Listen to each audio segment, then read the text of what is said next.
গাজাৰ নিৰীহ মুছলমান মানুহখিনিৰ কি ভুল আছিল যিখন দেশত তেওঁলোকে জন্মগ্ৰহণ লাভ কৰিছিল সেইখন দেশে এতিয়া তেওঁলোকে ত্যাগ কৰিব লাগিব গাজাৰ সাধাৰণ নিৰীহ মুছলমান মানুহখিনিৰ কাষত আজি কোনো নাই সঁচা কৈছো আজি কোনো নাই ইৰানক বাদ দি তেওঁলোকৰ বাবে কোনো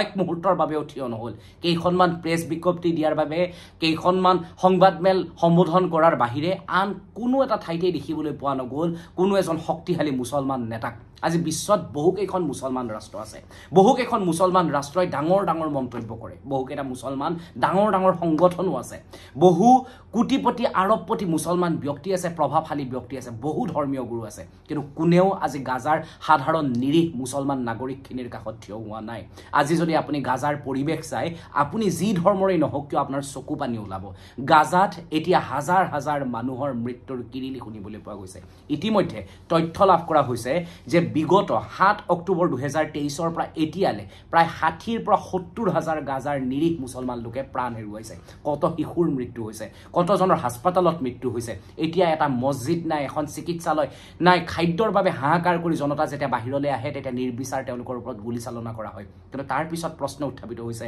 যে বিশ্বত ইমানবোৰ শক্তিশালী মুছলমান দেশ থাকোতে তেওঁলোক কিয় আজি মৌন হৈ আছে যিকোনো বিশ্বৰ কোনোবা এখন দেশত যদি মুছলমানৰ ওপৰত অত্যাচাৰ হোৱা যেন পায় লগে লগে মাতমতা মুছলমান নেতাসকল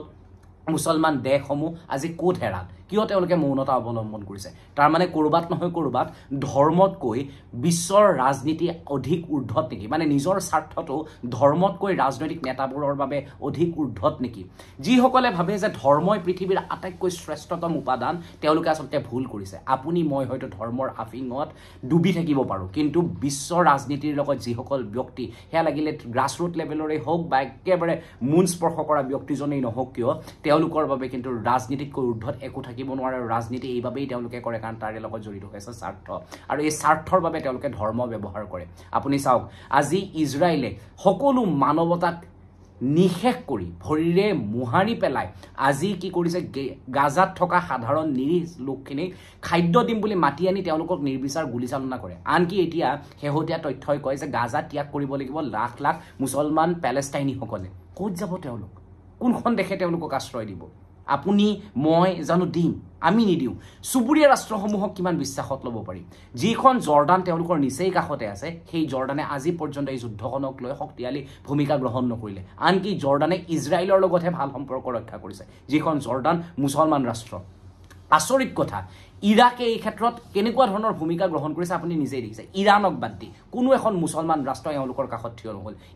ইউনাইটেড আৰব এমিৰেটছ মুছলমানৰ অন্যতম ধনী তথা শক্তিশালী দেশ মৌনতা অৱলম্বন কৰিছে কাৰণ ইজৰাইলৰ লগত দিনক দিনে তেওঁলোকে সুসম্পৰ্ক গঢ়ি গৈ আছে আমেৰিকাৰ লগত তেওঁলোকৰ এটা ভাল সম্পৰ্ক আছে আচৰিত কথাটো হৈছে কাটাৰৰ দৰে দেশ যিখন কাটাৰত ভাৰতবৰ্ষত যদি কোনোবাই মুছলমানৰ বিৰুদ্ধে কিবা এটা মন্তব্য কৰে লগে লগে প্ৰতিবাদ হয় সেইখন কাটাৰে কিন্তু ইমানবোৰ নিৰীহ মুছলমান মানুহক গাজাত হত্যা কৰাৰ পিছত তেওঁলোকক ঘৰৰ পৰা উলিয়াই দিয়াৰ পিছত তেওঁলোকক দেশ ত্যাগ কৰিব লাগিব বুলি কোৱাৰ পিছতো মৌনতা অৱলম্বন কৰিছে মৰক্কোৰ দৰে দেশ আজি মৌন আজাৰবাইজানৰ দৰে দেশ আজি মৌন আনকি আমাৰ নিচেই কাষতে থকা ধৰ্মৰ নামত উন্মাদ হৈ থকা বাংলাদেশ এটা শব্দ তেওঁলোকে উচ্চাৰণ কৰা নাই গাজাত ইমানবোৰ নিৰীহ মুছলমান মানুহৰ মৃত্যু হওঁতে তথ্যটো সেই কথাই কয় মইতো বাতৰি কাকতৰ পৰাহে কৈছোঁ বাতৰি কাকতে সেই কথাই কয় যে বৰ্তমানলৈকে পাকিস্তান আৰু বাংলাদেশে এই সন্দৰ্ভত এটা শব্দ উচ্চাৰণ কৰা নাই তাৰমানে যিখন বাংলাদেশে ধৰ্ম ৰক্ষাৰ কথা কয় যিখন বাংলাদেশত জমিয়তৰ কথা কোৱা হয় যিখন বাংলাদেশত সংখ্যালঘুসকলে কেৱল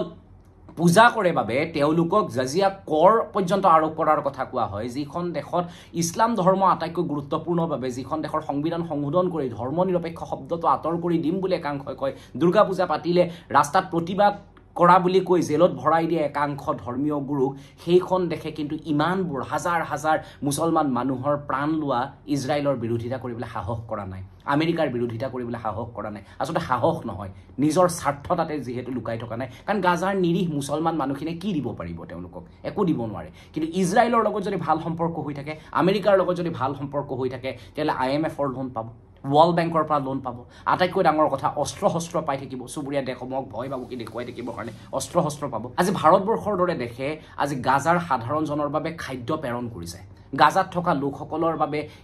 এইবাৰৰ পিছত সিবাৰ খাদ্য প্ৰেৰণ কৰি তেওঁলোকৰ ওচৰত থিয় হৈ আছে কিন্তু মুছলমান ৰাষ্ট্ৰসমূহৰ দায়িত্ব কি হ'ব লাগিছিল মুছলমান ৰাষ্ট্ৰসমূহে নিজৰ শক্তিশালী স্থিতি গ্ৰহণ কৰিব লাগিছিল আজি বিশ্বত বহুকেইখন মুছলমান শক্তিশালী দেশ আছে বহুকেইটা মুছলমান শক্তিশালী সংগঠন আছে ওপেকৰ দৰে সংগঠন যি একদম মানে কৰবাত কিবা এটা হ'লেই একলগ হৈ মিটিং পৰ্যন্ত কৰি দি তেলৰ দাম বঢ়াই দিম তেলৰ দাম কমাই দিম আদি পৰ্যন্ত কয় সেইবোৰ দেশ কিন্তু আজি মৌন হৈ আছে বহুকেইগৰাকী শক্তিশালী নেতা আছে মুছলমানৰ শক্তিশালী নেতা আছে তাৰে ভিতৰত তুৰস্কৰ এডাৰগন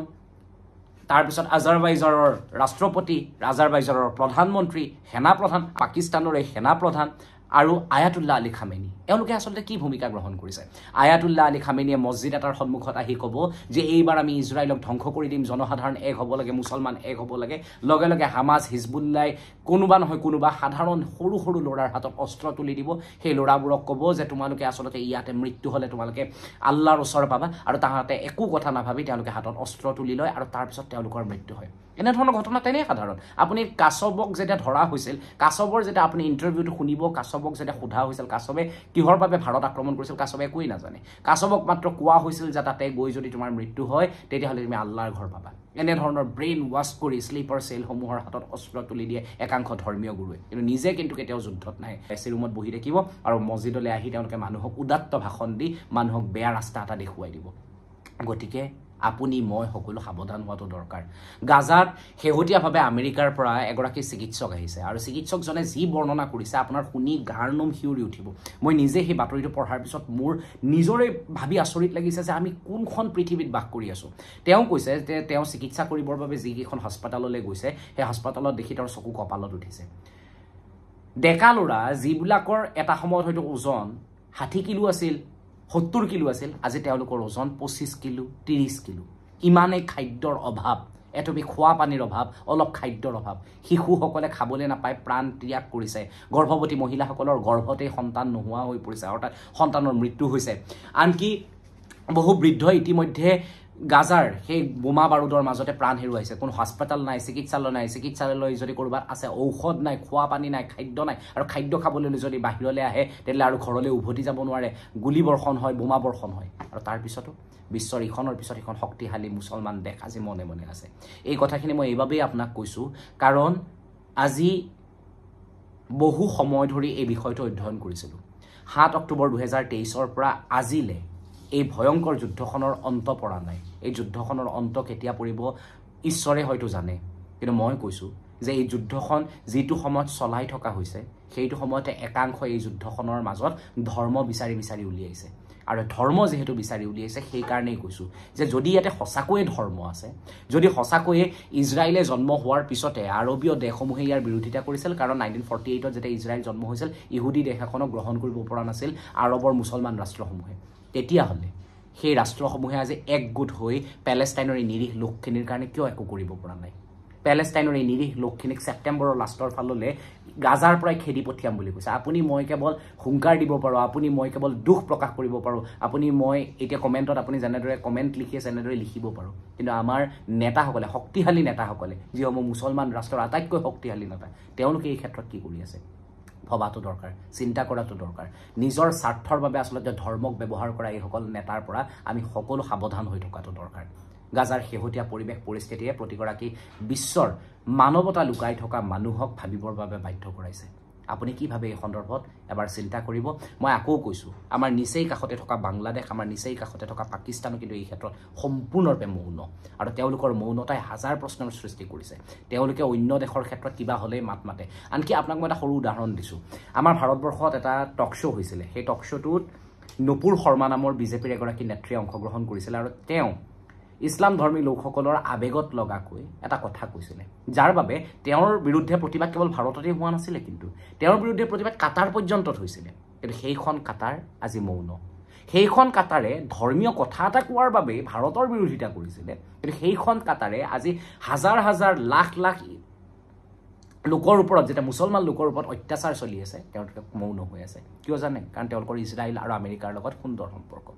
গতিকে ধৰ্ম আপোনাৰ মোৰ বাবে আফিং হ'ব পাৰে ডাঙৰ ডাঙৰ ৰাজনৈতিক নেতাৰ বাবে ধৰ্ম কেৱল এটা উপায় যাতে তেওঁলোকৰ নিজৰ স্বাৰ্থবোৰ পূৰণ হৈ থাকে বিষয়টোৱে হয়তো ক'ৰবাত নহয় ক'ৰবাত আপোনাক স্পৰ্শ কৰিছে বহুতে হয়তো বেয়া পাইছে এই কথাখিনি কোৱাৰ বাবে কিন্তু উপায় নাই এই কথাখিনি আজি আপুনি